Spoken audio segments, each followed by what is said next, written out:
Welcome to Horror Flicks and Music Mix podcast. We are your hosts. I am Dustin. And I'm Kevin. On this podcast, we discuss horror films, the scores, and the people behind the movies. If this is your first time listening, thank you. On this podcast, we like to fully analyze a variety of horror films as well as give our unfiltered opinions on said films. And we usually have some sort of theme going on, and we're still in 2010. A lot of good movies in 2010. And today's, I don't know, I just put like two slashers together. And I love that they're both like gory as tools. Saw, Hatchet. I didn't even, I know. I thought you did that purposefully. We need to play Tool. Saw, Hatchet II. Yes. Yeah, we're covering 2010 Oh my God, Saw 3D / Saw 7 / Saw the Final Chapter and Hatchet 2. Yes, both the Tool episode. The Tool episode. Tool, there we go. But yeah, we'll start off with Saw. I mean, I don't know who hasn't in their lifetime heard of the Saw films. This one is directed by Kevin Grudert. So that is not his first Saw film. He did a number of them. A couple of them, yeah. Yeah, and he was the editor on all of them. So interesting. They do that in a lot of these kind of franchises. They'll put the editor as director, or they'll put like the cinematographer as director, which makes sense because they already know the style. Yeah. But yeah, let's get into Saw 3D / Saw 7 / Saw the Final Chapter. You said you saw this on theaters back in the day. I saw all of them. Up until this one back in the theaters. I remember that for sure. They came out like year after year after year. Mm-hmm. And then there's been a few after this that I haven't seen. Yeah, I know there's Jigsaw. Then there's the Spiral, the one with Chris Rock in it, which is so random. Which isn't even like, it's just in the universe. Something. And then Saw 10, which is the most recent. Yeah, I've seen Spiral, but I loved the movies, but I stopped after 4. I had all the first 4 on DVD, and God damn it, I wish I still had them. I don't know where they're at. Oh, you can go find those anywhere. I know you can find the whole pack now, and I'd probably buy them because I don't care. I see the low scores. I love these movies. I don't know why. Maybe I'm sick and twisted, but when I first saw the first one, that was like my huge gateway into just like, I love this stuff and I want more of it. And then I bought Saw 2 and I bought Saw 3, then I rented Saw 4, and after that I just kind of was like, yeah, okay. And then I didn't do 5 or 6, or I never watched the final chapter. So I did a marathon of them all, and boy, after a while it's like, okay, I'm watching a lot of just torture. Yeah. It's fine. I love it. I know these films aren't for everybody though, but I'm excited to talk about this one. It's like going into this after not watching any of the previous ones for a while. Yeah. You're kind of like, what the fuck is going on? Because they string them together, and they really, and I appreciate that. And I think that's the one thing we need to give Saw franchise credit for. Everything's connected in some way. Yes, is some of it's tacked on? It's not Halloween, sure, but it's not Halloween. It's definitely not Friday the 13th, which is just who knows what the hell's going on. I mean, that's a better timeline than Halloween, but yeah. But either way, I like these films. I will admit it. Even though I've only watched from 1 to 7 now, I haven't watched the newest ones, but I have a place in my heart for these films. So only showed Addie the first one. Maybe it's time for at least the first 3, because the second one that's one of the best sequels. What do I got? The complete includes it's the first 7. Okay. There you go. Yeah, I just watched the first 3 because this one's good too. I like all of them because I'm crazy. But the first 3, there's a couple characters in this. I'm just like, I think I know who you're talking. Yes. She's like, yes. She's like, I don't know. The worst. It's all right. Detective of all. God, that was the only part I was just like, God, that brought it down for me. This? But yeah, the the traps come alive is the tagline. Yep. And spoiler-free, summary, it finally comes to an end in 3D. I mean, I guess I could do a quick spoiler-free short summary. The idea is that obviously, if you haven't watched any of the other 6, a shit ton's gone on. A lot. Big spoilers coming up for the first 6 movies. So, Jigsaw died, aka John Kramer died of That was in like cancer. 4 or 5. That I was don't even 3. 3? Yep. Jesus. And then in 4 is when like it continues, and then it's Yeah. not him, it's the detective that was in 3 that was actually like silently helping him, and then we find out there was another helper in this one, but we'll get to Yeah. that.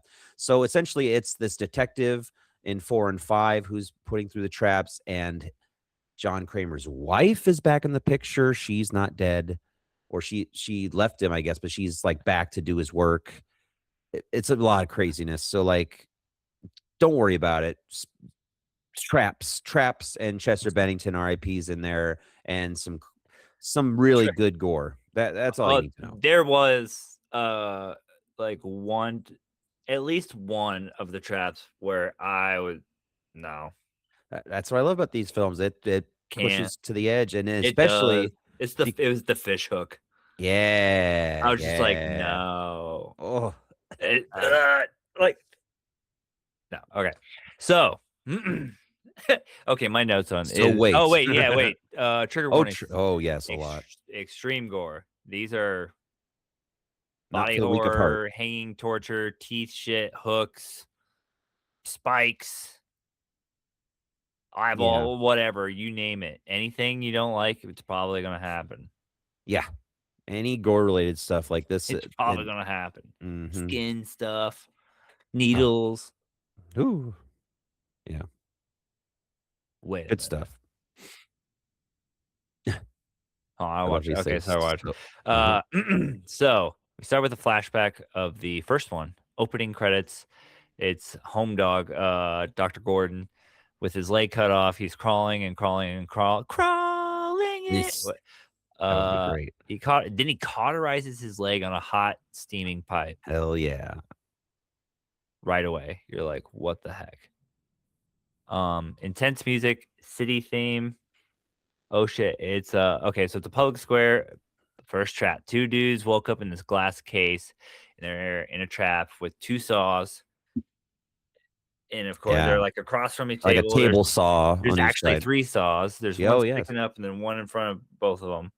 And then of course there's a lady hanging above the 3rd saw. Looks like a love triangle situation here, which is Ha, exactly what it is. And they're all a part of one trap. You get a little jigsaw dude on a tricycle. Billy.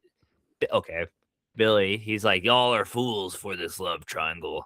How dare you? So let the games begin. Uh-huh. So basically, these 2 dudes have to fight Yeah, 'cause over m she's been, using them both yeah, and manipulating them to buy her all this stuff, and, he's like, "Will you kill the other for her love, or will she get her just desserts?" It's like, "Dang." yeah. 60 seconds. They Mhm. have to push the saws to choose basically, or she dies. And then so one guy starts cutting the other dude. There's a bunch of people watching, and then all of a sudden he stops, and then they're talking. They're like, you know what? Fuck this bitch. And so they keep the saw in the middle, and they kill her instead. And the saw slowly slices her in half. Title card, Saw 3D. I was like, when I saw it, I'm like, "Oh, no, 3D." Anytime there's a 3D involved with something, I'm always like, ugh, but luckily this movie didn't disappoint because the 3D quote unquote aspects, they didn't go. There was only one scene at the very, very end that was so dumb, but other than that, everything else was fine. We still had the gore we wanted. We still had the overacting. Good times. It's the car trap. Oh man. Okay, Yeah. so now, okay, it's kind of flashback. There's a lot of flashbacks in this. Oh, yes. So many We have that short attention spans. The Saw fans, I guess, do. I don't know. it's just like, wait, what?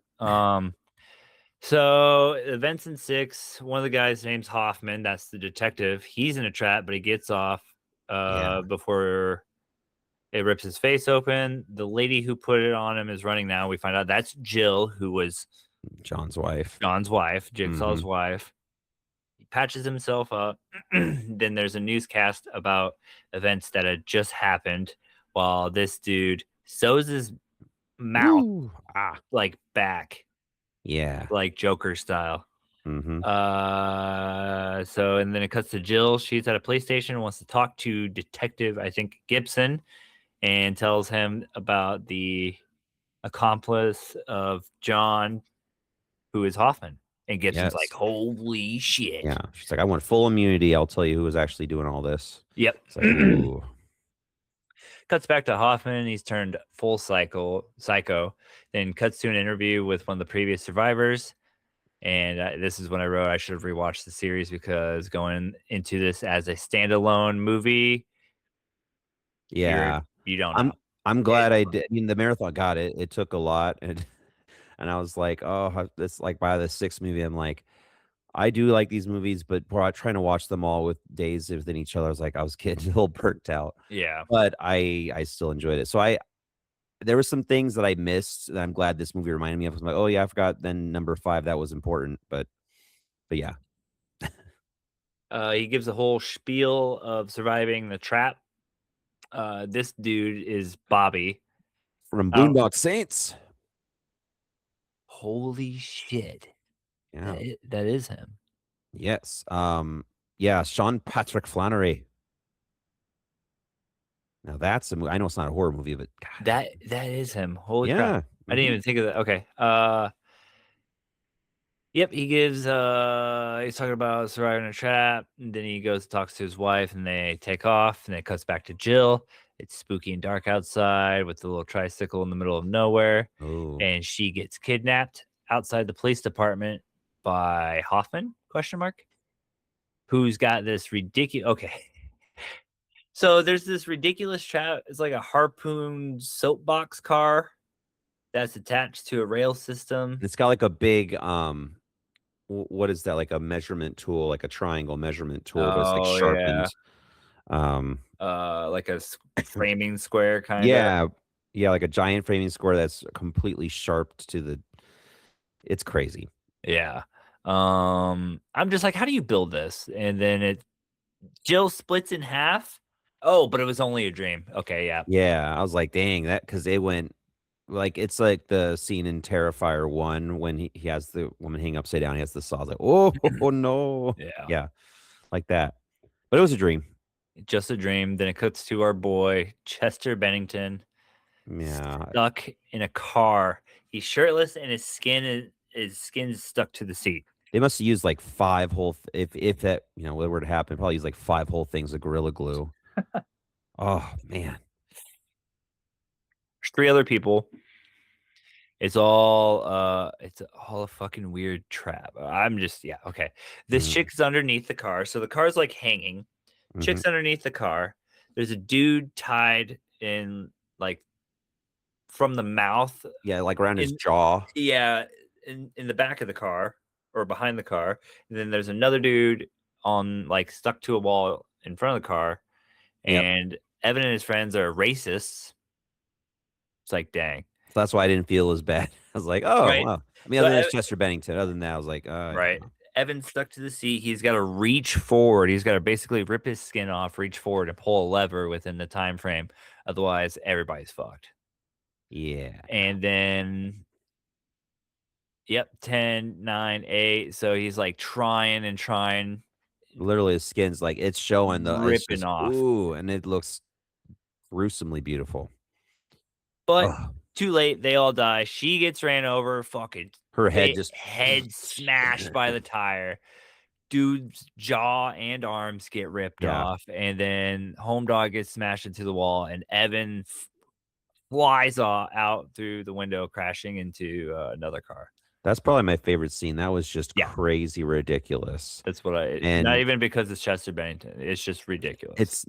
it is a great be like, yeah, let's top this up a bit because I wonder what it's like when these writers come up with this stuff. It's like, damn. Yeah, Like I would love to be sitting on the meeting. It's like, so what if we have a car suspended and then it's like there's some depraved motherfuckers writing this, but I love it. thank you guys for writing this because I love this stuff. It's just crazy. Yeah. Back to Bobby, who runs a support group for people who have survived Jigsaw's traps. And Mhm. then I wrote, this whole part just feels like a soap opera. Yeah, oh, yeah. The Young and the Restless. Yes. You know the best thing that happened to me after cutting my arm off? Handicap parking at the damn mall, says one of the survivors. Dude's like, nah, we need to have perspective here. Got something good, our minds will heal, but the scars remind us That is yeah, oh. that the past is real. Not sure if he said that, but something to that effect, No, yeah. I was the fucking Papa Roach. Oh, of course, of course. Yeah, Scars. it's we got Linkin Park in here, we got Papa Roach, all the new metal classics, Yeah. classic bands. He goes on to be like, "Oh, I love my wife" in front of everyone, and they're also recording this. It's like television or something. I don't know. Yeah. Then some dude starts clapping in the darkness, and it's Dr. Gordon, Oh, dude yeah. from the original, or AKA the Princess Bride. Yeah, Uh, AKA, he's also in is Robin he Hood in? Men in Tights too. I don't know Yeah, if anyone's seen that, it's a is he in Liar Liar? Is he the? yes, He's he's the Jim other. Carrey's boss, or is he No, just he's what is the dude his wife's seeing. oh, yep, The new dad. Okay, that's uh-huh, fine. After the meeting gets yeah, okay. So after the meeting, Bobby gets kidnapped. Then it cuts to Detective Gibson. god, he's He the gets a worst, yeah, he is. Gets a like, phone call from another detective who's at the car trap crime scene and is all like, "Yo, get down here." And there was an 8-track in the car. I said, "How did Jigsaw record onto that?" they find a way. I mean, these are like, they're able to put these crazy ass traps together somehow, so it's like, of course, they could easily find out Record on nude fucking on the 8 track. Bobby, the dude who runs the meetings, survived once, wakes up in another trap. Jigsaw calls him a liar. The cage he is in will symbolize his rebirth, and his wife is also trapped. He has 60 minutes to stay on the path of learning to obtain access to his wife.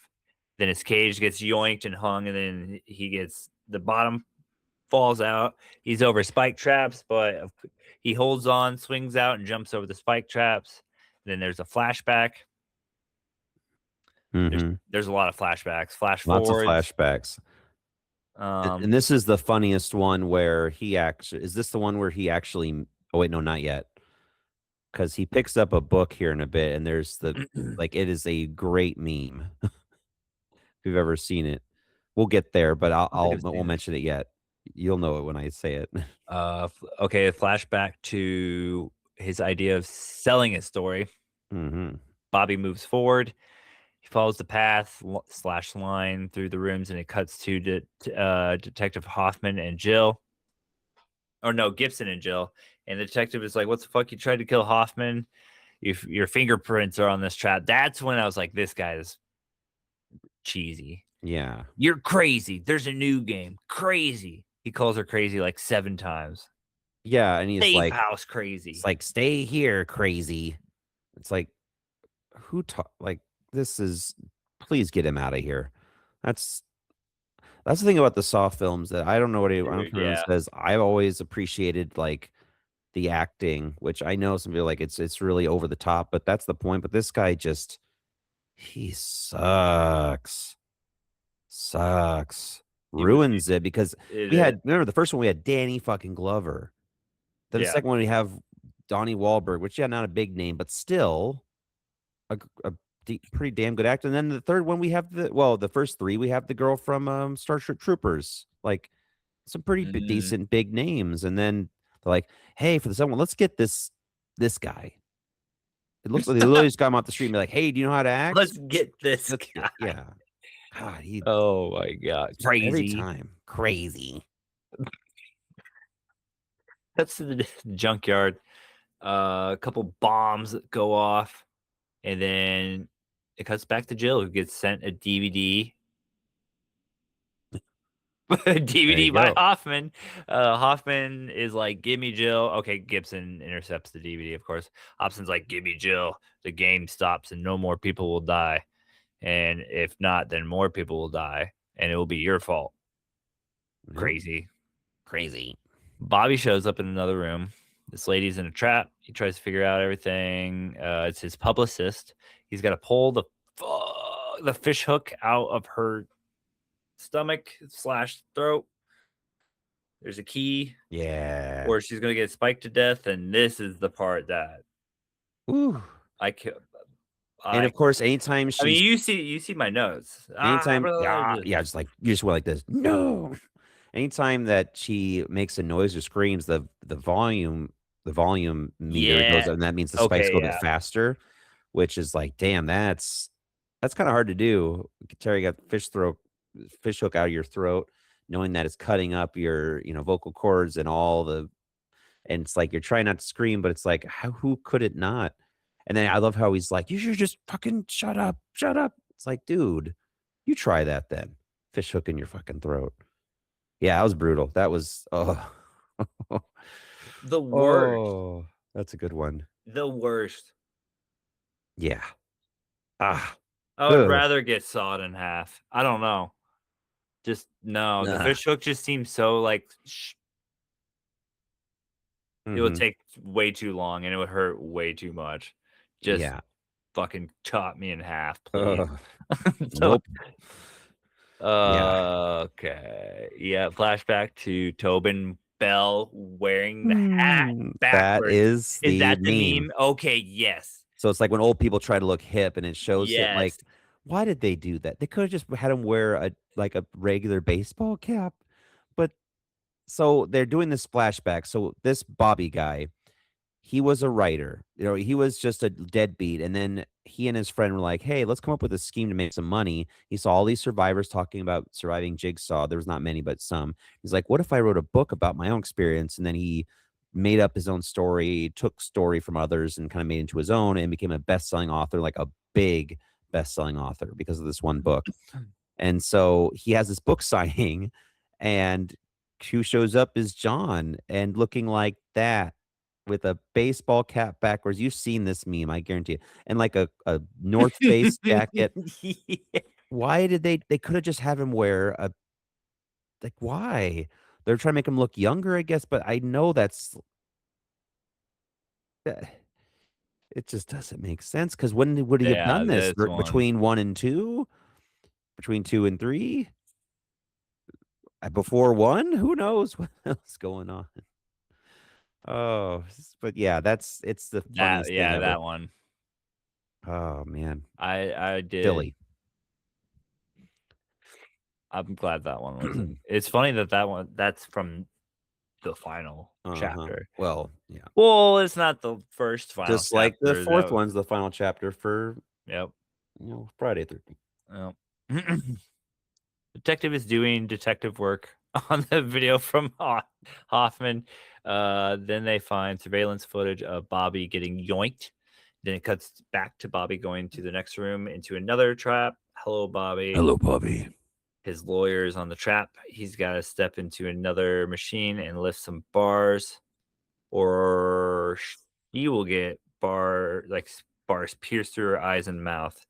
Either way, fuck. I wrote. And this is a cool thing because every time he has one of these traps, it's 3 people that were involved in his lie. And remember, hear no evil. It's see Yeah. no evil, yeah. See no evil, hear no evil, Yeah. speak no evil. So it's funny. It's like, we have one where speaking no evil, aka his publicist, Mm-hmm. see no evil, the lawyer, because and then of course hearing no evil, he blinds his friend so only he can hear. Mm. I don't know. I think that's some people are like, well, yeah, that's pretty. There's more to these movies. I think. Yeah, it's pretty good. I just I think they're, obviously they're all social experiments, but I don't know. I will defend these movies till the day I die. Just like Friday the 13th, part 9. Yeah. We'll just Just skip that And that's one. the episode. Just skip that one when it comes to it. Oh, no. Oh, you I'll mean cover that Jason one. you mean Jason X? No. Just oh, man. The backwards hat. Hello, Bobby. Okay, yeah, so she, like, Yeah. rotates up, Mhm. eyes. Ooh. She's getting rotated upwards. He's got to lift some other bars, which sends spikes into Into his his side, oh, and he's got to hold it until the timer goes down. But he that's can't hold it long enough, and she gets murdered. oh, and it goes, like, straight in there. That's what I love. Yeah, it shows the whole thing just goes straight through, just oh, it's like, oh. More detective work from the detectives. Hoffman is the next jigsaw sending videos. Hello, Gibson. Who gives a fuck about Gibson? Bobby moves forwards across some fucked up planks of yep, Kale. Which Kale? That's Kyle. what David Lynch called Kyle all the time. Yeah. Kale, come over here. Kale. Come here. So yeah, Bobby's got to move across some planks, and Kale, he's the one who is blinded, and they're like way up in the air, and he's got to tell him, hey, move this way, move that way. Yeah, and he's Hear no evil. yeah. So the idea is that he's supposed to guide him in 60 seconds and try to get the key to him, Yeah. but if he falls, he hangs himself, and obviously the 60 seconds go be he hangs himself. Yep. Yeah. Pretty brutal And shit. Not to mention, yeah, like, yeah, what happens next is like, "Hey, I got the key," and what does he do? This man's fucking blind. It's like trying to throw a touchdown pass to Stevie Wonder. oh, I What the wrote, hell? I mean, all capitals right there. Wouldn't it I mean, I Like, know you didn't have much time, but couldn't you yeah. have So like they get to it. There's a whole. It's intense. The plank snaps. They get the key.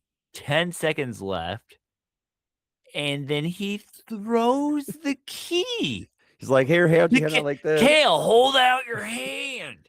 Dude's blind. It just goes off his chest. Bonk. And I'm like, "Oh, no. Sink." He's like, "What a Dude. moron." I mean, like, Oh. I guess, but even then, how do you know where Yeah. Well, yeah, 'cause he wasn't gonna make it? no. He threw the key, Yeah, people. I laughed my Don't ass off when that throw happened. stuff at blind people. Yeah. The It's moral of the story. yeah. It Rest in was peace, Kale. it would have Oh, made more sense to, like, well, I mean, I know with 10 seconds left, I guess he got but he coulda there's so many other things that coulda happened there. Ugh. Popo show up Mhm. somewhere to find some statue.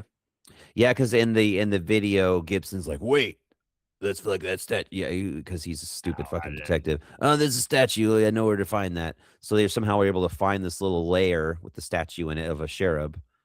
And Ah, yeah, ah. we have another flashback. Oh boy, I know about Saw. They love flashbacks. I know that's the style, but this one does get a bit ridiculous at this point. Yeah. He gets attacked by a junkie. Hoffman ends up saving him and shoots the guy. This was back when Gibson was just the rookie. And he Uh, reported him for that yeah. because of brutality. And it's like, yeah, did save your life, though. I mean, yeah, Um, it was a bit much, but still. yeah. Come on, Gibson. Fucking Bobby keeps going. He sees his wife on a TV. She could see him too. Hello, Bobby. This is the door. You got to make a choice. And he's got 19 minutes left on the timer.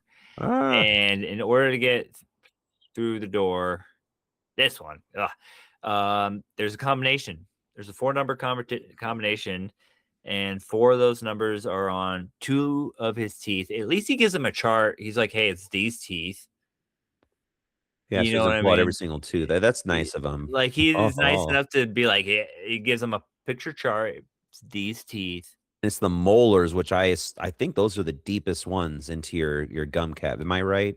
Dentists, if we listen to this podcast, I'm pretty sure that's right Probably. because yeah, that's a lot of blood that comes out when he's getting those. Oh, Pulls his pulls his teeth out. Fuck that. mm-hmm. To his teeth, you gotta pull him out, find the noise. He starts pulling them out. Meanwhile, Detective Gibson is right behind him, going through the traps. Whole ass squad is there. Gibson gets a call with the location of Hoffman. The game isn't over. Oh. Bobby pulls both teeth out. Squad's closing in. Gibson also closes in on a secret room, but who's in it?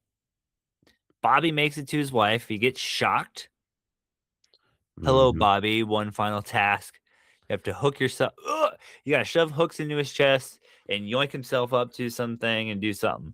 Because that's what he did. Because in the book, that's what he claimed he did. So it's like now you get to live for reality, and like you said in your book, your Mhm. pectoral muscles are able to hold your weight. Let's see if it's true. And ooh, not true. Ooh. Oh, it's when he fell down. I just was like, no. Yeah, like, uh, ugh. Gibson finds out that we're almost done. The game is almost over. Gibson finds out that Hoffman has been watching him the whole time, or watching them the whole time. It's a shit ton of flashbacks with the dun dun dun dun dun Yep. dun. Brr, brr, brr. Oh. Yep, serious music. Hoffman's getting rid of the bodies and shit. Gibson is putting it all together. And then, oh fuck, he gets shot up by some automatic turret, Yeah, I was like, whoa. like in Lethal Company. If anybody's watched Lethal Company, I even told him, I was like, Addy, come here, look at this. It was crazy. Shit. Hoffman was hiding out in a in a body bag. Body bag.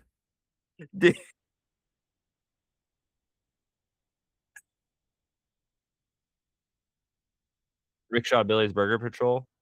Oh. Hoffman is all hitman stealth, killing everybody.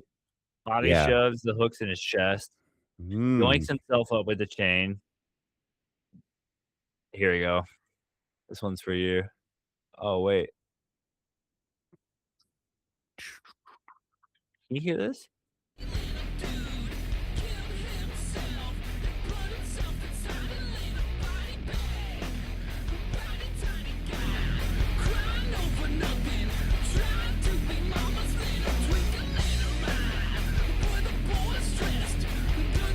This is free publicity for Rickshaw Billy's Burger Patrol.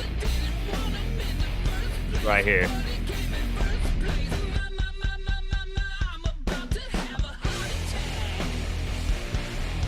Wow. Yeah, they're all like, "God, put him in the body Oh, bag." Yeah. nice. Hell Yep. yeah.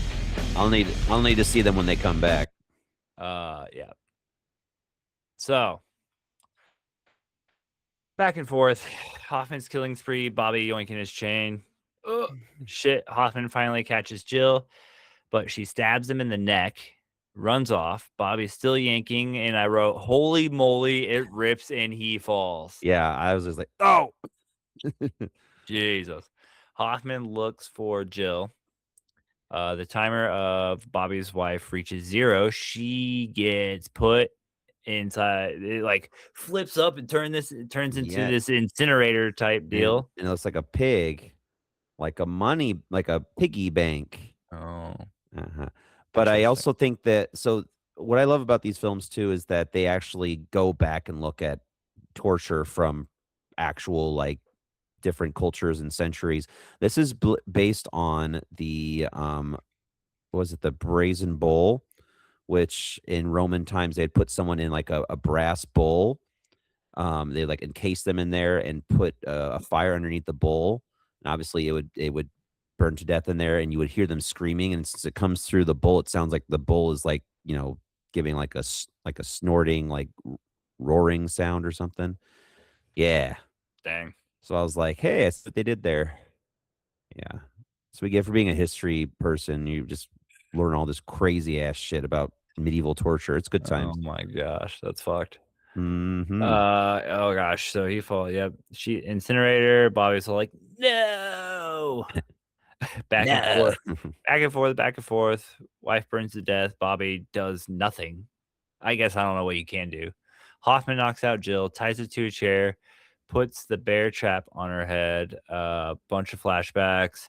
Then I wrote Dun, dun dun, dun dun dun dun dun, dun dun, dun dun, dun dun, dun. dun, dun, dun, dun, dun, dun, dun. Yeah. It's yeah. This theme song everyone knows, yeah. Everybody knows it.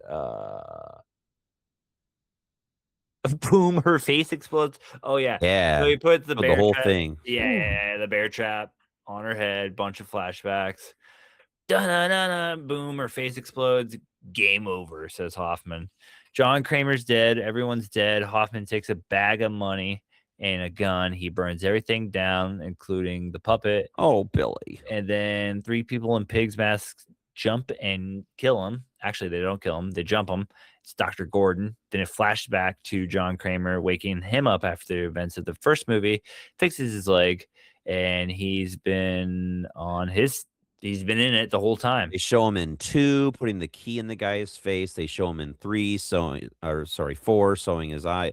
He had a part in most of the traps in the film, especially when it had to do with medical stuff. Like, for example, in Saw 3, when they needed a doctor to help operate on him to keep him alive for long enough, they said, "Hey, you should take this doctor." Um, her name was Lendon, Dr. Lendon.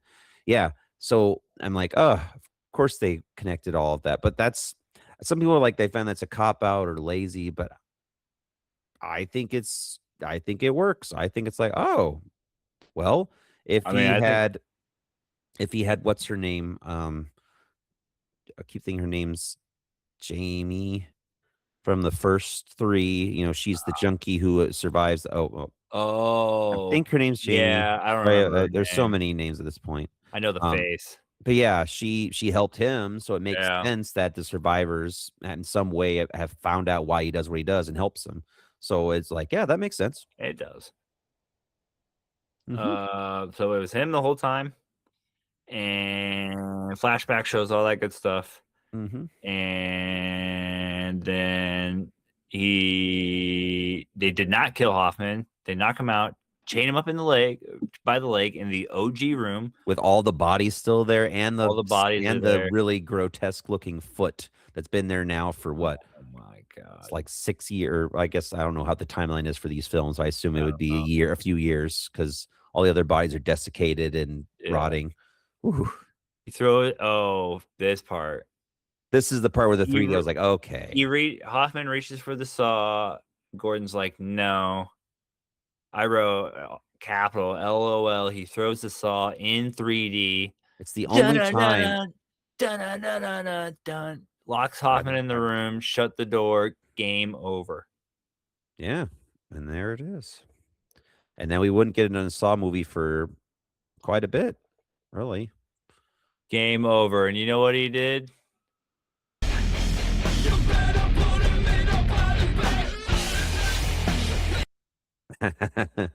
Yeah, love it. All right. Scenes that so I wrote so far. I mean, it's the car trap and the Yeah, fish me hook. too. The car trap was just ridiculously crazy, and I loved it. Loved it. Like, yeah, but really, I think they just upped the ante on the gore, and since I've seen all of them the last few days, I can tell you that they really were like, "You know what? Let's," because they had the car trap idea before for an earlier film, but they were worried they couldn't get away with it, and now by the 7th one, they're like, "You know what? Let's do it." The Nice. MPAA obviously was like, "Well, hey," but at this point, they were making so much money, they didn't care. They just didn't unrated, and boom, look at that. Yeah. That's what they should do. The MPA sucks. Stop fucking with people's artistic visions, especially when it comes to horror. It always falls down upon horror, obviously. So fuck them. Hmm. Anyway, but yeah, the car trap is great. But yeah, the fish hook in the throat. But yeah, that Fuck. ooh, the spikes through the chest, the pectorals. I was like, oh, when he falls down, I was Yeah. like, no. Dude, Ah. I think I even gasped. I was like, oh. Well, I was like, oh man, he actually might make this. I heard a rip and this. Boom. I was like, oh. Oh, it's like no. Yeah. Yeah. Well, performances from actors. I mean, it was great to see Chester Bennington, RIP. I don't know if he would, I mean, he was in any other films, but I don't think so. I mean, he just had to scream, which he There already does there's for a living. definitely nothing stuck out to me. Gibson's being terrible Yeah, stuck he's the out. worst. The guy who plays the Detective Dawson's fine. I mean, especially in like 4, 5, and 6, like he's creepy as hell. So he does a great job. Jill Tuck, aka John's wife, she does fine. It's just Chester, what? Not Chester. Sorry, Gibson. He just everything that he's in. It's like this guy is. I put here bland as an avocado oil potato chip, like just bland. Oh, I don't know. I've had like it's this avocado oil potato chip once, and it was just like this doesn't taste like anything. Ugh. Anyway, special make effects, score Oh my effects. That's god. what these movies are for, and I will always appreciate this. Yes, watching 1 through 7 now. There was like 4 and 5 where they started to add in some CGI a little bit, but they always knew practical effects were the way to go because they always look better. And this one, it really does a great job. Yeah. The only thing is the 3D moment where he throws the hacksaw at the camera. I'm like, I was like, that was dumb as hell. It's so Other funny. than other than that, I mean, it reminds me of like, Friday 13 Part 3, where they did all those little stupid gags like the yo-yo, and it's just like, no, we Yeah. don't that's why 3D movies are so dumb. And then when I could go on a long tangent, sorry. Anyway, overall feeling about it, well, what did I you mean, think? I wrote I feel like I need to rewatch the first 6 in order to actually Yeah. solidify it. Like, They I are mean, all connected, that's for sure. it's a Saw movie. That's how I feel about it. It got me all fucking squirmish, so Mhm. it did its job. Yep. I have a soft spot for all the Saw movies. Just I haven't really watched the first 7 now. I'll watch the other ones at some point after my other thousands of movies to watch. But yes, was it cheesy at times, especially with that fucking Gibson? Yes, but overall, Mhm. pretty damn good. Um, Brutal, yeah. I yeah, I liked it a lot, and it was a great way to end things. And I know they brought it back, but I think ending it here would have been fine because 6 of those, like within literally a year apart, from 2004 to 2010, like 1, 2, 3, Mhm. and I just appreciated that they never ran out of ideas. I know 5 and 6, they're starting to Yeah. get a little stale, but 7, they just I think they really wanted to end it with a bang, and I thought this was just fine. I know that the Rotten Tomatoes score doesn't say so, but fuck that. I liked it. Mhm. Total kills 27. Ooh, yeah, probably the one with all the cops getting stabbed and shot, and then all the that was a lot, yeah. Oh, here's some fun facts. Yeah, I just looked at that. That's This had me rolling with laughter. dude, In yeah. a theater in Massachusetts, 2010, another movie came out that year, Megamind, a kids movie. In a theater in Massachusetts, they accidentally screened this instead of the kids movie Megamind and had a bunch of lawsuits and angry parents that Just leave the theater. I know. Why are you sitting? Why are you staying? I Saw can't the dude crawling I without a leg. Fucking leave. like all these kids are like, "Wait," and they see him cauterizing his leg. I wish I could have been there At for that. least it started like that. I would have di And I well, find that and it hilarious as turns shit. into the fucking triangle thing. I just wonder if there are any kids that I assume that at some point they stopped the film, but, like, They how have much of it did they play before, like, every single person in the theater was screaming like, "This isn't Megamind." Yeah. kids just it's just Yeah. Oh, boy. And amazing. then Carrie Elwes, Dr. Gordon. Yeah. So the reason why he never showed up in any of their films because unfortunately there was an ongoing salary lawsuit with the production company for all that time until it's finally settled, and then he came back for this film. But spoilers, it's the last time he'll show up for any of these films, though. So he showed up in 1 and 7. That's it. Hmm, Yeah. interesting. Also, I see something about the soundtrack. Yeah, dude, I never heard Duran Gray or Ozzy Osbourne. So I think Yeah. it's just I think they're just add on to the soundtrack but not put in the film unless they're in the credits way at the end. But I know Duran Gray and I definitely know Ozzy Osbourne, and I didn't hear Yeah. any of that shit. And I too didn't bad because I love both those bands, and Duran Gray's it's just eh. that one fucking main theme Dun, song. dun, dun, dun, dun, dun, dun, dun, dun, dun. Dun, Yeah, the dun, dun, Charlie dun, Clouser yeah. song. Dun, dun, dun, dun, dun, dun, dun, dun, dun, dun, dun. And I listened to the soundtrack today. It's pretty short. It's like a 30-minute soundtrack or score, I guess. Um, And a lot of the themes that he did songs for all of the Saw films. He did other stuff for James Wan. He did some Insidious. He did Dead Silence. He did some Conjuring stuff.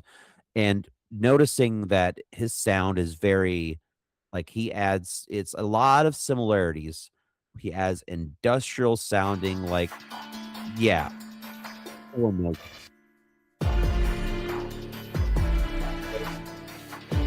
like techno hypnotic beats, the strings.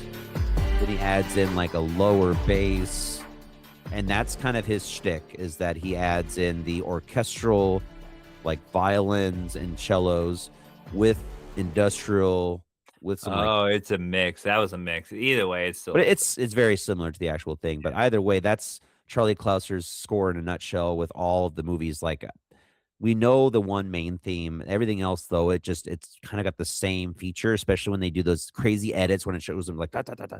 That it's every movie is layered in the same way, which that's what makes them so.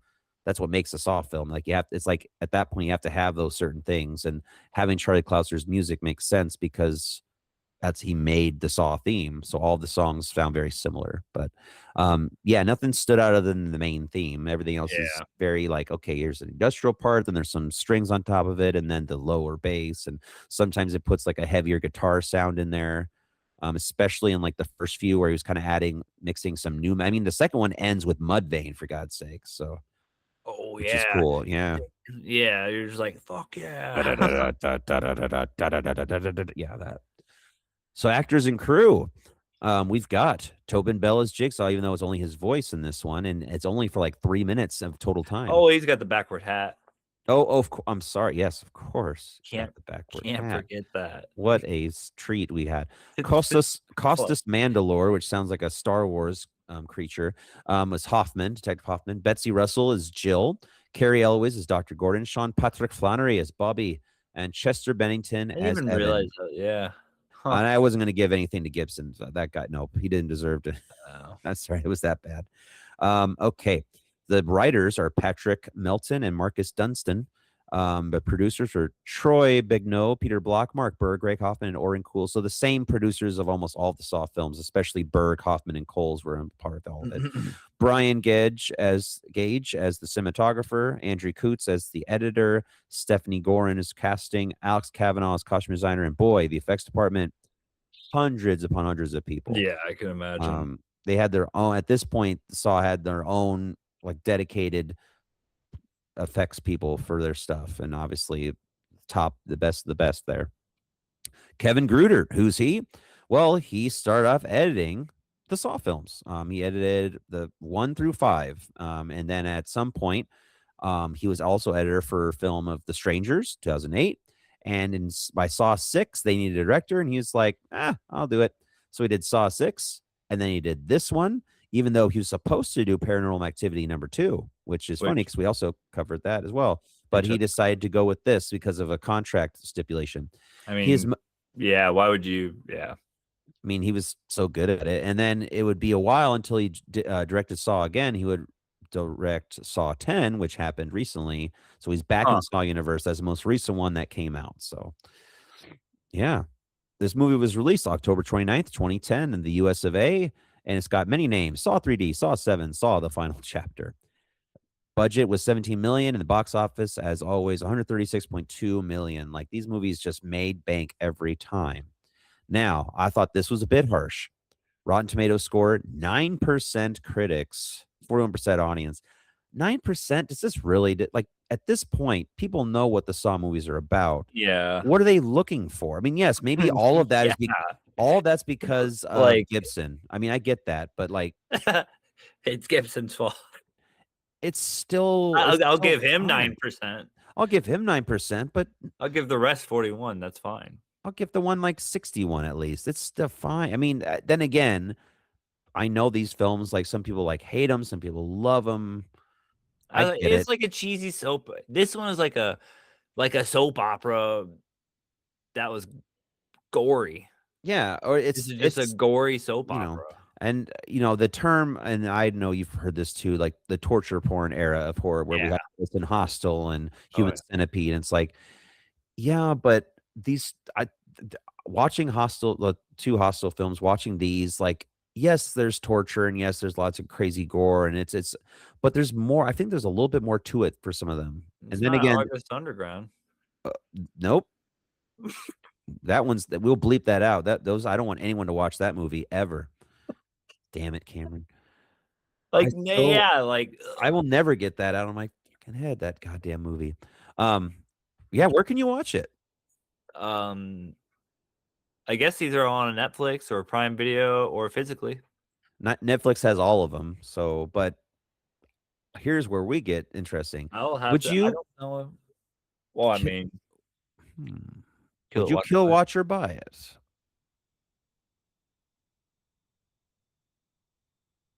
I'd say at least watch it.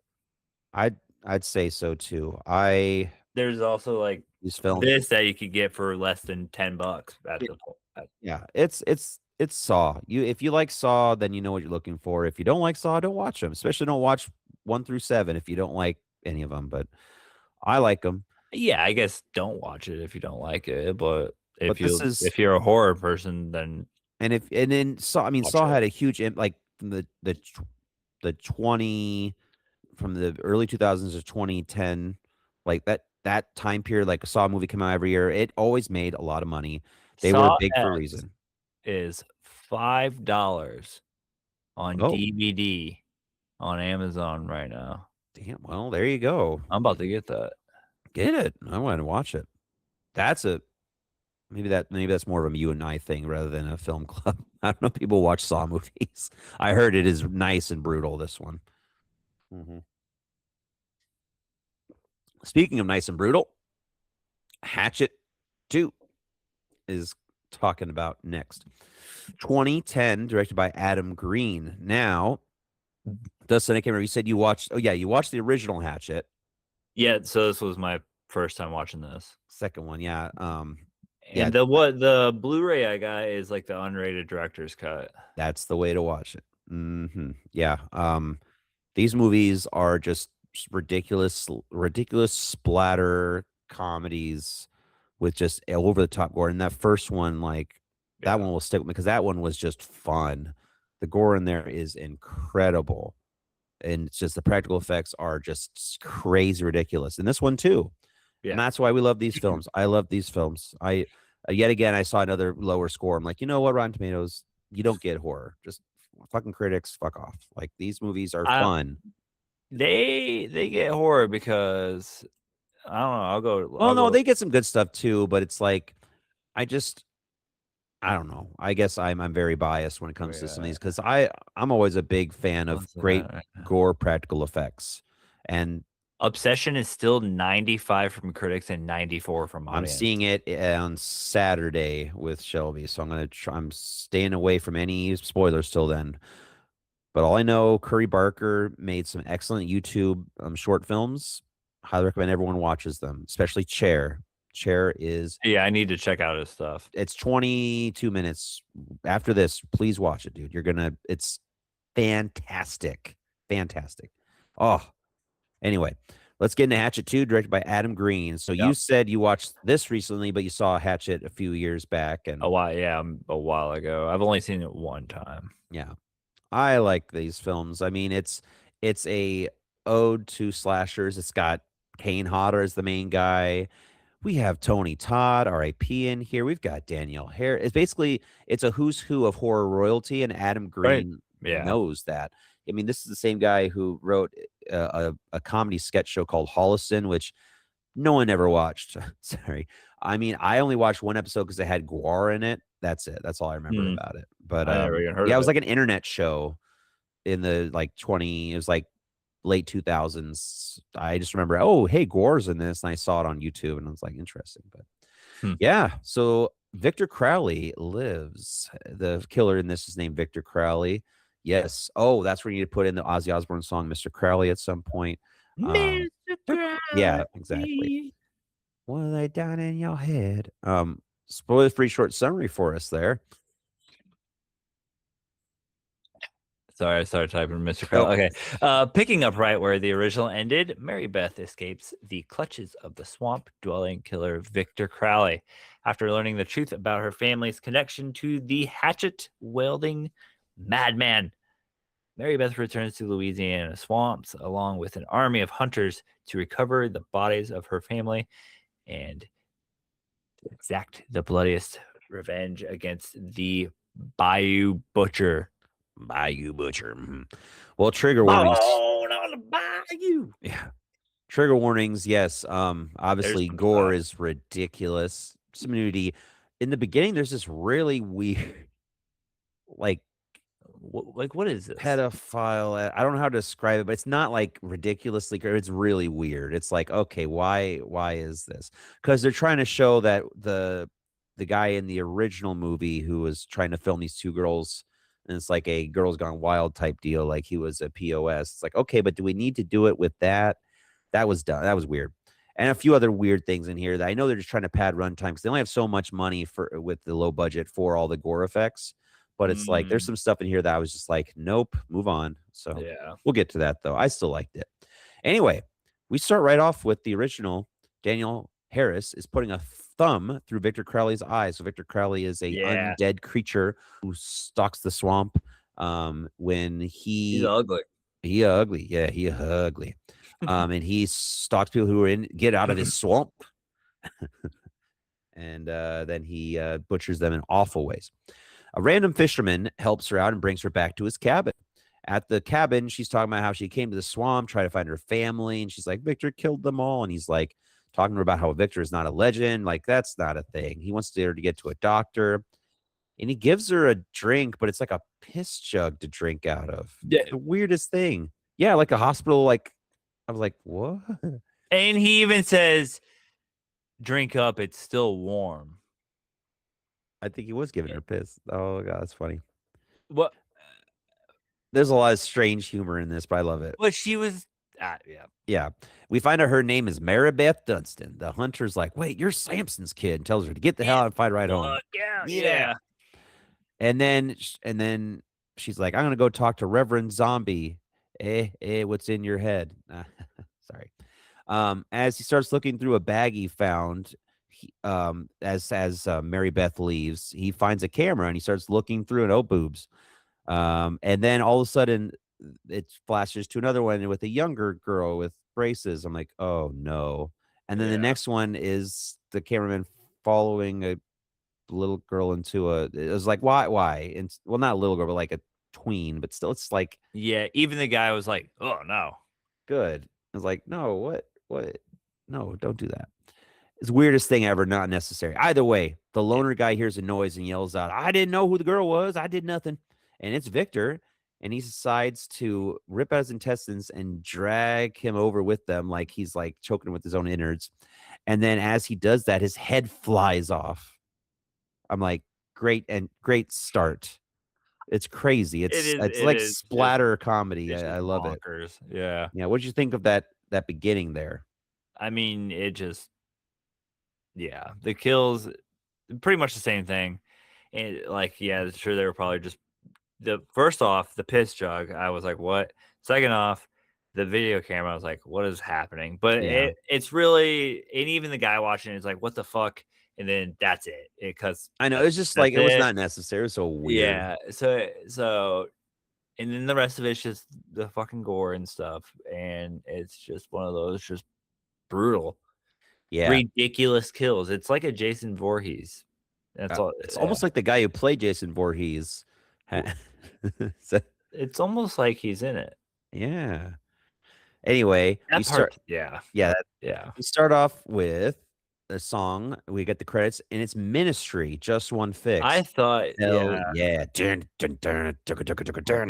I was like, "That's fucking sweet. That's more like it." Some Ministry, dude, I'm down. I know, Cameron hates Ministry, so when we were talking about it the other night, I was Really? like, dude, come on, they're not that I only know the one song, but from the Matrix soundtrack, but like yeah. I've heard it so many times that this song came on. I was like, that sounds like Ministry. And I Mhm. only know the one song from him. Yeah, Yeah. it's a good song. And yeah, it's the most 2010 looking thing ever. Like like they crawl up and they're going through the swamp and the song's playing. And then as soon as that's over, we see the director making a cameo in the very first 3 seconds of the film. He's puking his guts out on the sidewalk. I'm like, that's funny. That was Adam Green. Mary Beth is walking down Nollins, and she's on her way to see Reverend Zombie, aka Tony Todd. Who, God, he's fun in this film. I don't care what anyone says. He's having a fun time. He lets her in, and she says, "They all got stuck in Honey Island Swamp, and they were all killed by Crowley." Reverend Zombie tells her no one's able to run tours around that area. But, and I said the acting here is way too silly, but I like it. I like it. She asks him what he It knows about yeah. Samson Dunstan. He gives her the backstory, and we get the whole backstory. Thomas Crowley, aka Kane Hodder, is hanging out in the woods. His wife had cancer. He hired a nurse named Lena, and they had a fling. They were getting it on when she was napping. The wife died a year later, but when she died, she was brought back as a zombie and made a curse on Lena. And the child that they would have born, the bastard child, would be cursed. And Yeah. so it's very Evil Dead. And then he says, Reverend Zombie, the day Victor Crowley was born, the swamp mourned. I was like, man, I miss Tony Todd so much. He could narrate anything, and I'd be like, I want to listen. Lena gave birth to Victor Crowley, home birth, and there's a lot of blood. And I was like, oh boy, there's some flashbacks. Yeah. Lena died in fright because of that, and Thomas kept his son Victor in the home. And the makeup effects of Victor, he's an ugly fucking kid, but poor kid, you know. We get a recap from the original where he is in the cabin. Victor is as a child, and some kids dress up on Halloween, throw some fire bombs or something in there, and the house is on fire. Thomas is trying to get the door open. He gets a hatchet, and as he's trying to get the door down, he hits his own son in the head with it. It's like, Yeah. damn, yeah. So, and at this point, like he's obviously so upset. Thomas Crowley goes around to the children's homes. The shotgun says, "You'd kill my son." He like crying. I'm like, that's the most acting I've ever seen Kane Hodder do ever. Yeah. Like he, I Oh should yeah. wish I would have asked him about that when. Oh well. He What talks. to talk. I know. He talks about how Victor went around killing people in the worst ways possible, and we get all these like shot by shot gore effects of him like stabbing guys through the face, hatchet to the head, and like pulling their like brain right out. I'm like, oh, it's so lovely. Reverend Zombie tells her that her dad helped start the fire, so she blames him for having the tour boys go out there and says Sean, the tour guide, was a dumbass. Sean, if you don't know, is from the original. He's probably the funniest character, and he has a twin brother named Thomas. I think that's his name. Hmm. And then I love how Danielle Harris throughout this, same thing with Tony Todd. You notice that they have like a Southern accent, but then they keep going to the regular voice and just keeps going back and forth. It's hilarious. I know that's not, I don't know if That's it's funny. but she'll go from like her normal voice and then a very Southern Kentucky fried voice. Like she'll go like, "Oh, my friends are out there, but I don't know what they say." Like she'll do that in the mid sentence, and it's just hilarious. Oh, she wants to go back there to get revenge and bury her family. And Tony Todd says, "You can't kill a ghost." And she's like, "I will bear that hatchet deep into his fucking face." It's like, yeah. Yeah, get him. She decides to blackmail him and say, "If you don't help me get Victor, I'm going to tell the police you are doing illegal touring." And he's like, "Fine." And she says, "I'll bring my uncle," because he wants her to have a family relative with him. And I think he's doing it on purpose because he knows something. He knows. When she leaves, she has, okay, his name's Justin. I keep calling him Thomas throughout the movie. Justin is the identical brother of Sean, and he's Okay. hilarious. The actor's hilarious. Reverend Zombie tells him we're going on an expedition to get some hunters together. So he wants everyone to come to the shop. Now Mary Beth is having a contemplative shower when her uncle Bob comes home, and hey, it's Tom Holland, director of greats like Fright Night and Child's Play Oh yeah, that okay, yep. and House. Right? He did House too. Yeah, no, I don't no. I know he did Child's Play and many other great films. I feel bad. It's like off to me. I just don't know off the top of my head. But he's good. He's a great director. Anyway, she tells I'll Uncle look. Bob about Reverend Zombie, and Bob's like, he's a liar. That's not his real name. And Uncle Bob's like, well, she's like, oh, well, can you come with me? Uncle Bob's like, nope, don't go back there. And man, the dialogue is He so did honky, but it's okay because everyone's having oh fun. shit. He did the Langoliers Yes. and Thinner. He did not do what we were thinking. Child's He Play? He did Yeah, Child's he Play? did Child's Play, Oh, Friday Night, Thinner, Fright Night, Fright Langoliers. Night, yeah. Yeah, Yep, okay, good, I know I remember did and yep. then I think yeah, Steve Miner did House. Yeah, That's what I was not thinking House. of. That was Steve Miner. My apologies, Tom Holland.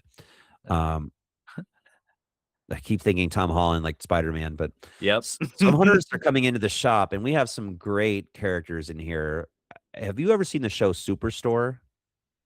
Uh, It's like show The no. Office, but for Uh-uh. like a big it's very funny. Highly recommend it. It's hilarious. Watch it with Addie, she'd love it. It's very funny and very well done. And the guy, one of the main guys from it is in this movie. And he's hilarious. He's the black guy that asks about the cookies and milk. Very funny. Mm. So the hunters are coming to the shop, and Sean is giving them, and I keep calling him, yeah, Sean, giving them a French accent. It's like, oh, welcome, everyone will get the Chips Ahoy. All get one little cookie. It's hilarious. And hey, look who it is. Mikhailov. If you don't know who that is the Yeah, original Leatherface. yeah. He making it. So That that's cool. We have the original Leatherface. We have one of the main Jason Voorhees guys. So technically, I'll wait till the end. There's a little thing they do, which I find very fascinating. you know what's funny is Hmm. I've met all 3 of those people. God damn it. That's awesome. That's a I would have killed him at Tony Todd. He's such a dude, that one I am thankful. yeah, I am like thankful for that. coolest dude. Let's see One of the here. best voices. Oh yeah. So we meet Avery, we meet some other guy, and this girl comes in and they're an item, I guess. And then Mikhailov's like, hey, I'm single. And then we get Sean coming up with the French accent. He's like, oh, welcome everyone. And then the guy from Superstore, if you know who some of you might know who I'm talking about, but he's like, hey, are we getting those cookies? And he's like, yeah, yeah, that's cool. That's badass. Yes. Original Leatherface right there. That's Yep. awesome. Yeah. Yeah, that's That cool. one, and then I don't know if I have oh, yeah, yeah. Yeah. I love how they're all choking you. That's perfect. Oh man. Good Yep, times. Good stuff. yep. Yeah. Yeah, it's Lloyd Kaufman also. So they're all passed around this little tray of one Chips Ahoy cookie, and Lloyd Kaufman's in the front of Troma fame. I'm like, that's cool. So it's just a party for all us horror lovers. Reverend Zombie It comes is. out, and this is the funniest thing. He comes out, it's like guitar noise. He does like a little dance, and he's like going, "Ooh!" It reminds me of Montag from the Wizard of Gore. Remember? Hi, Oh I'm my Montag. god. Oh. Yeah. Oh, it's funny. And he tells them, "I'm here to offer you a job," and everyone gets $500. He tells them, we can tell everyone in the audience doesn't trust him, so they're just here because they wanted cookies. He tells them he lost a tour boat. He wants the boat back and a Mhm. hunt. And then all of a sudden the guy's like, excuse me, can we get milk for the cookies? And he doesn't even acknowledge him. He tells Yeah. him they're going to Honey Island. He wants to put on a little hunt for Victor Crowley. Half the crowd leaves, and it zooms in on his face when it goes like, Victor Crowley. It's like everyone's like, "Oh." So Lloyd many people Kaufman leaves, leave. and he takes the tray of cookies with him. It's Yeah. just and Trent, aka OG Leatherface, is about to leave, but Zombie runs up to Trent's like, "Hey, look, I really need you. I'll give you $1,000." And like Tom Holland's right behind him, and that's Uncle Bob. He introduced himself as Mary Beth's uncle. So we basically got horror royalty all over the place. Yeah. And then they all sit and chat a bit, and it's like, man, Victor, it's like Jason Voorhees or something. I'm like, I bet they did that on purpose. And they said $500 if you, I'll give you $500. You just go with us. 5,000 if you find and kill Victor Crowley. Now we get some adventurous music. They off to the swamp they go. We see tons of gators. We meet some of the guys in this group. We've got Cletus. We've got Chad. Dad. Chad, what an asshole name. And then we we get this guy here who is hilarious. Um Vernon. Vernon. Yeah. I got it pulled up. Oh, hold on, pause 1 second. Let me check something. Oh, Oh yeah, sorry, give me 1 second. are you good? I'll pull it up right here. Right now. This guy. Yes. And chicken and gravy and biscuits and chicken and gravy and the chickens with the biscuits on the gravy with the biscuits and the chicken wants a biscuit for the biscuit is Is me. me. So what's with the whole lynch mob? For the biscuit It's me. dude, the first time I watched this, like, I guess 1.5 times I saw it, and I was rewatching it, but He's just dude so funny. that dude pops up, and I'm just like, "This guy is just ridiculous." And he is like that in Superstore, so it's like that makes sense that he's a Okay. comedy guy. But yes, we had the chicken biscuit with the biscuit on the great. Oh, that song, classic. Yeah, like I Mhm, was saying, just the mhm. first time, I'm like, "What is this guy?" And then he keeps singing. Like, they gave him this whole 30-second I think he just ad for libbed it. me. I think he just ad libbed that. Oh, I could see that probably. happening because that's Yeah. he's a funny man. Yep. Anyway, on the boat, Zombie, I keep thinking Rob Zombie's Reverend Zombie, aka Tony Todd, talks to Mary Beth about if we take his head off, Victor may not come back. And then Vernon is the guy who comes up to her and it's like, "Hey, girl, hey," tries to hit on her, and he's like, "That's that Blair Witch bitch over Oh, there." that was another part. Oh my gosh, I'm just laughing. He's like, Uh-huh. "What's up with that Blair Witch bitch?" He's like, "I probably hit it, but she probably got cobwebs up there or something." Or I don't Or remember. bats will fly out. Yeah, Yeah. and there were It's like, bats. Dude, I was just like, this guy is yeah, he's funny. And then ridiculous. he goes to talk to her, and Uncle Bob slaps his hand. And he's like, "Get out of her." Yeah. Yeah. Anyway, they get off the boat and it's nighttime. They hear birds, and it's very similar to the Crabine from Dunland in Fellowship of the Ring because they're all black birds coming through. There's my Lord of the Rings There it is. reference. Okay, this conversation, and then we have this long conversation between Jebediah and the girl. I don't know the guy's names, whoever. It goes on for like 3 minutes, like this, like no one cares. And then I love when they do this. He's like, "Wait, so we break up into groups?" Because they're trying to decide how to find Victor. Yeah. And they decide to just break up into groups. So off they go. And if they get his head, $5,000. I love that Reverend Zombie brought his voodoo stick for no reason at all, like his skull voodoo stick. Yeah, Tony it's like, Todd's just what are you having doing so with much that? fun. And now Cletus and the other hillbilly are like, "Well, let's go shoot some guiders." Yeah, he's like, "Well, yeah, I'm gonna make the most of my time." Uh-huh. They talk about how there's no way the Crowley thing's real, and there's a low howl, time to get Victored. As they look into the brush, and it's Victor, and we get our very first kill. It takes a hatchet and heads his face with a blunt end like 30 times. He just goes, Oh, doom, yeah. doom, doom. And I was like, it puts his face into mush. So one guy down. As that's happening, Thomas is talking to Reverend Zombie about how all this is a stunt. He just wants to find his brother. And Reverend Zombie's like, "No, I know how to end the curse." Uncle Bob and Trent are two of the three kids who lit the fire that killed Victor. And he keeps asking about if his brother Sean's okay. And Reverend Zombie's like, "Don't worry, he's probably fine." And now we're back to the boat, and his cheeks are hanging out as he's trying to get into his boat. Cletus is running away. And as he runs away, Victor gets up from under the water and grabs him, like, "Hey, another Kane Hodder villain did that." I love that they keep making little, nods to that. He Yeah. grabs him and he puts his head into the motor of the boat and the propeller, and it just turns into a large open. It's just like, there's like, oh, Brutal. it's ridiculously fun and amazing. Love it. Oh boy. Now this part coming up.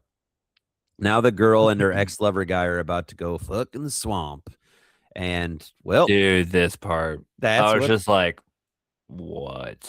and it gets weird as they're Yeah. This is the questionable. yeah, like they're going at it Oh, and man. and she's like, "You like this better than ice cream?" "Fuck chocolate ice cream." "Like this better than Jesus?" He's like, "That's not appropriate." Yeah, it's so "Like this better than baby Jesus?" "Like equal amount." it's like, what is So happening? dumb. So dumb.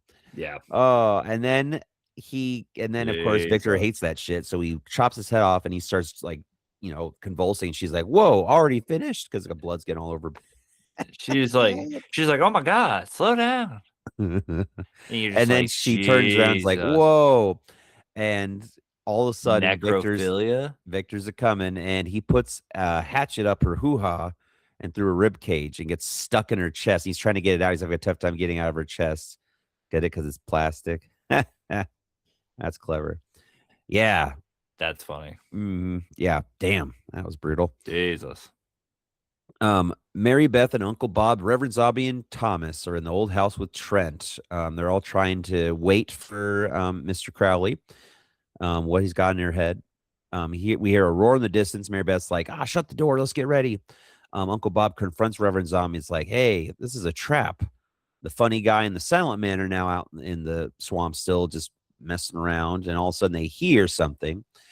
And then we go back. Mary Beth tells Thomas that his twin brother was actually dead. And he's like, wait, what?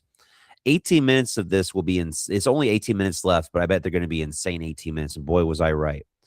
We hear a chainsaw, and the funny guy, Vernon, and the deaf or the mute guy are like, oh, they start shooting into the wilderness, and they see Victor. He's got a giant ass chainsaw, and he cuts them from the groin up, both of them at the same time, and their testicles are hanging on the ground. Like, oh, dude, no. Yeah, they fall. It's just like, whoa. And they cut them straight in half. Brutal stuff. Back in the cabin, they're waiting still for Mr. Victor Crowley. By the way, speaking of which, yeah, with these kills, like I see them as more over the top, like gore for like fun's sake. It was like a comedy, kind of similar to like Tucker and Dale, or like, which is coming up. Oh yeah, there you go. Oh, it is perfect. Yeah. This would be very similar because it's not like Terrifier, which is crazy gore, but it's also like not funny gore. It's not funny. Like this is crazy gore, but like amazingly funny because it's just so ridiculous. Yeah, Terrifier is not funny. Nope, not at all. I mean, it is in some parts because art is great, but there's especially that first film is like that is just brutal shit. I have to watch those again. Yeah, he cut them both in half. And Uncle Bob tells Mary Beth, let's go hide. And they have a conversation that they repeat the same shit throughout the film. Like, oh, well, maybe if we cut his head off, he'll be dead. Or, oh, if he gets revenge, maybe he'll be gone forever. They repeat that a lot because they needed to pad the time or something. I don't know. I thought that was a bit too much. Except this time, Thomas reveals to her that Zombie wants Uncle Bob and Trent to die to lift the curse. And Mary Beth's like, what? I can't leave my Uncle Bob. And Thomas locks the door, hoping to hide from whoever's wrestling in the back of the house. And is a giant spider on him. He freaks out. And of course, nope, there's Victor. And he bashes his way through the closet, throws a hatchet at Thomas's back. And Mary Beth's like, oh, no, let's get back in there. But he locked the door. That was dumb. And Victor gets out it's like a sander or something. Like a sanding tool. Oh, yeah. It's the belt. Is it the belt sander? Yeah, that's it. Yeah. Dude, that's terrible. Oh, man. I'm like, that's a new one. And he places, I don't know where he got it, but hey, that's okay. He places it over Thomas's head and it's ripping to a scalp and head and then smashing it into his head. Like, oh, that was never seen a death by sander before. Oh. That's terrible. My head started to hurt. Yeah, it was all a trap. They're all gonna die. Yeah, I love this score. Victor comes out, tackles Uncle Bob. Mary Beth hits him and he throws her. Trent shoots him and nothing happens. So Trent's literally like having a hardcore wrestling match with him back and forth. Like, and it's funny. It's pretty fun. It's technically Leatherface versus Jason. Technically. Yeah. It's because we would never get that movie, but it's like we kind of have it here because they're literally like wrestling each other throughout the cabin. Reverend Zombie takes off with Mary Beth, tells her that, hey, I'm trying to save you guys. I'm going to have them die. Trent's still taking on Victor. It's like a hard wrestling match. And then, Victor is able to get the better of Trent and puts him through a table, puts his mouth on the table, and like American History X, but much worse. He stomps his head through the table and like flies off, curb stomp through the table. Top head slides across. Top half just slides across. Damn. As that's happening, Zombie pulls Mary Beth away, hoping everything will end. Tons of blood flies everywhere. Obviously, Uncle Bob ain't gonna live. And man, this writing is getting a bit silly because now we get this, like Reverend Zombie's explaining again, like, hey, they both were the ones who gets like, we know that. Yeah. We don't need the audience to tell us again. Mary Beth tells Again. them, wait a minute, Uncle Bob isn't my real uncle. My uncle died of leukemia. It's like, oh shit. So nope, it didn't even work in the first place. Yep. Victor comes out to fight Reverend Zombie, and Reverend Zombie gets hatched in the arm and back. He gets ripped in half. And then at first I was so confused what he was doing, but he literally pulled the muscle out from his skin and tossed. I'm like, what? That was incredibly damn. No. It's just, I love it. And then with 3 minutes left, here comes Mary Beth smashing him in the face with his hatchet like 15 times I counted. And it's like complete mush of a head. Yep. And Victor's still alive. His fingers are doing this. And then she comes with a shotgun. She's like, oh, go to hell, which is funny. And then shoots him. And then boom, we get some shitty punk music and the movie's over. So what scene stuck out for you? I want to say Vernon and his singing and the silliness, but then it's also like, I don't know if there's any scenes. I like characters. Most of it was fun. It's just fun. This questionable scenes, I guess, because it's like didn't really need to be in there. The wrestling match is fun. Yeah. And the kills are just brutal. The kills are it's pretty brutal, pretty solid across. I feel it's you're not looking to see like a masterpiece here. It's a silly slasher with some horror royalty definitely sprinkled on top. B slasher for sure. And they're having fun. You can tell they're all having fun with this. So like, hey, great for. I mean, we got Tony Todd, we got Kane Hodder, we got Ari Mihailoff, we got Lloyd Kaufman for a few seconds. We got the guy who played Vernon. We got Daniel Harris. Like, can't beat that. Lots of good stuff in here. And obviously, this gore effects that's Hatchet's claim to fame. Like, I still think, I mean, both these are great, but the first one, like, the part when he rips her mouth open, like that is still one of the most gruesome things ever, and it's just amazing. I love these films for that, and I know it's just low quality horror trash, but it's great. The gore effects are fantastic. Overall, I had fun. How about you? That's what, movie is ridiculous, but it was fun. 19 kills, not as many. And fun fact, trivia, supposedly 136 gallons of fake blood was used. Yep. That's a lot. And I listened to the soundtrack, the score by Andy Garfield, and there was more to it than I thought. So it's a lot of mixture of string arpeggios and like crazy, like screeching, strings, low thunderous bass tones, industrial sounds, fast drums. The track "It's Too Late" stood out the most because it had a lot of like really ominous industrial sounds and very frantic percussive sounds, and so I was surprised at how much was put into the music. And obviously, it starts with Ministry's "Just One Fix" and it ends with some shitty punk song no one's going to remember. So I was like, ugh. But still, if you start with Ministry, then that's a good start in my book. Bobby Fisk was a production sound mixer. So he did all, and then Phil Lee, the sound recorder. They did all the squelching and the squishing, and nice, very good. Actors and crew. I mean, we've talked about all of them before. Daniel Harris, Tony Todd, Kane Hodder, Perry Shen as Justin, Tom Holland, R.A. Mihailoff, John Carl Buechler as Jack Cracker, Jack Cracker, Sean Ashmore, uncredited due to he was one of the fishermen in the beginning that got killed, but he's in The Following and a lot of shows and some video games. It was cool to see. And Lloyd Kaufman was the hunter. Crew: Adam Green, writer and director; Will Barrett, cinematography; Ed Marks, editor; Brian McBrien. I love that. Brian McBrien. And both Brians are spelled. Brian McBrien. Brian McBrien. Production designer Heather Allison. Costume designer Riley Vanderbilt. Jennifer Smith. Jen Rose. Robert Pendergast. And Raleigh's Khan. All were on the makeup. Effects: Tom Celia, Robert Pendergraft again. Pendergast. Oops, sorry. That Oh, was me. yep. Pendergast. Sorry, Special Pendergast. effects. Micah, Gallo, and Lit Post. They were the visual effects. Over to Mhm. Adam Green, who directed and wrote this. Mostly known for the Hatchet series, his love of slashers and exploitation are clearly shown. Yes. He would go on to direct all 4 Victor Crowley slash. Wait, there's 4 of them. Yes, there's Hatchet 1, 2, and 3, and then Victor Crowley.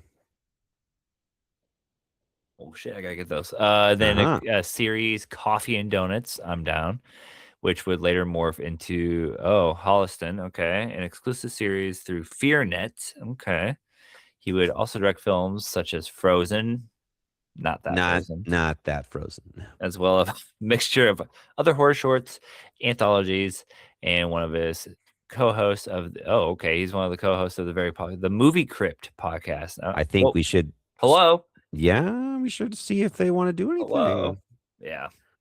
Movie Crypt. Oh, when was this movie released? Never. Oh, it was never released. Whoopsie. Sometime in 2010. I mean, yeah. Whoopsie poopsie. I knew I forgot something when I was putting That's these. okay. It's okay. August 26th. Wait. Release limited theatrical run Friday, October 1st, Oh, but earlier premiered at Fright Fest in London, August 26th. Okay, so fall 2020 yeah. 10 in the USA and London, I guess. Hatchet After Days. Interesting. No record for the budget and box office, 156 plus thousand worldwide. I mean, it's a low budget. I assume there wouldn't be much to it. Yeah. 43% from critics, 36 from the audience. How to watch it. Prime Video, Bloodstream. I don't know. It's another service. I know. Yeah. I've never heard of that one. Tubi, the Roku channel, or physically. Yeah. Now this is the interesting one because it's just silly slasher fun. So if you like slashers, this is an ode to the great 80s, but it's like they're able to like now do more with the effects, all practical, which for me, that's always, I just love that stuff. So I say not only watch it, I say if you have a chance to get the whole thing, I mean, yes, all of them are just silly slasher fun, but I say buy these. I think these are very underrated like slashers, and this is Victor Crowley slumberedly walked so Art the Clown could run, and now he's obviously one of the biggest things in horror the past 10 years. So yeah, I say buy it. I just it's fun. It's I mean, yeah, some people be like, it's just silly over the top gore and really bad comedy. Yeah, but the gore is just that great. So it's like I bet you could find this for really cheap. So might as well buy it. I bought them to watch them. So yeah. Yeah. Great. 2 great movies. Both of them having to do with lots of great torture and gore. And yeah, 2010. A lot of good stuff so far. Except Nightmare on Elm Street. Pretty much. And that's going to be it for this week. Thank you so much for joining us. If you enjoyed this episode, please give us a 5-star review wherever you listen to your podcasts. Give us a like on Facebook. Follow us on Instagram. You can follow us on TikTok as well. Now that for me, summer is approaching, not only will you see a lot of videos of Dustin, I'm finally going to start putting in my movie reviews again, finally, on a more regular schedule. There's so many movies to watch, so many movies to see. Can't wait to talk about them. You can also follow us on Letterboxd, where we put up the movies we discuss, as well as many other movies we just talk about and see because we see way too many movies. Dustin, what's your Letterboxd there? All the movies, they just blend together sometimes. Sometimes they do. Dustin at HFMM Pod. Mine's Kevin at HFMM Pod, so make sure to follow us on there, and we'll follow you back. Or not. No, I'm kidding. We'll follow you back. Never. You can also email us directly at hfmmpodcast@gmail.com. We love hearing from you guys, and we'd love to hear more about movies that you enjoy. We'd love to get more interviews in the future. Really want to set up some cool things so we have a whole community to discuss our love of all things crazy horror. So please don't be shy and reach out. And if you email us the word chicken and gravy and biscuits, maybe I'll just give you a shirt. Yeah, there we go. I know on the next episode, we will be, I don't know what we're going to be talking about because We're we pretty far ahead. we have a few things coming up. We have an interview coming up. Ooh. We also have more movies on the 2010 release chart. Yes. It's something we couldn't get to, unfortunately, because of we could availability. So that is this. So you're wondering what are we doing here? We couldn't watch Devil. We couldn't watch we couldn't watch I Saw the Devil. Sad. It's hard to find. It used to be on streaming. It used to be around. And that's why I just buy shit. Yeah. And it's K-horror, and I've heard good things. Like, so. it might sit on my shelf sealed for whoever knows, but it's like you I have will it, watch though. it. So it's like 20 years from now, I'm like, hey, I don't know. Right now, I'd be like, fuck, dude, I got it.